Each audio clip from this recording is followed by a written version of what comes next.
A gente tem as contraindicações, que elas podem ser locais ou sistêmicas. Quando a gente fala das locais, a gente tem que entender que podem ser áreas dos maxilares que foram submetidas à irradiação terapêutica, ou seja, aqueles pacientes que fizeram radioterapia de cabeça e pescoço, dentes localizados diante de uma área tumoral maligna, pacientes portadores de periconarite grave. Então, assim, não adianta falar leve, branda. Não, é o grave mesmo, que tem uma contraindicação local. Não vai ser feita a extração naquele momento. E presença de trismo severo, já que isso dificultaria mais ainda a extração, já que o paciente não tem uma abertura de boca satisfatória para realizar o procedimento.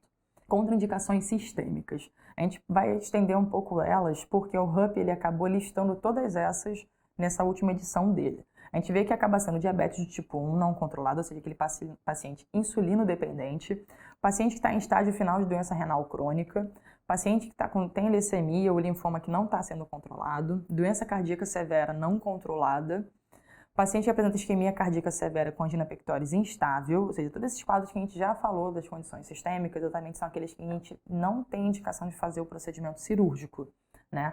Infarto agudo do miocárdio recente, hipertensão maligna, disritmias severas não controladas, hemofilia. Alguns cuidados a gente tem que ter pacientes hemofílicos, mas algumas vezes tem essa contraindicação sistêmica, sim, quando ele não está controlado também. E pacientes grávidas. Só que a gente vai relembrar que pacientes grávidas, elas têm aquele lastro, tem aquela janela específica que pode realizar procedimento cirúrgico, acaba sendo no segundo trimestre. Mas o HUP, ele bota as grávidas nessa lista.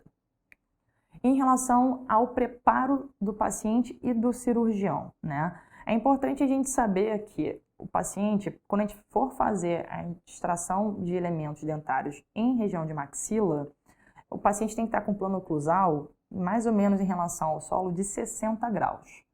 Isso já difere quando a gente fala de extração de elemento dentário em mandíbula, que faz com que a gente tenha que deixar esses dentes inferiores paralelo ao solo. Isso é importante, enquanto na maxila é na angulação de 60 graus, na mandíbula ele tem que estar paralelo ao solo.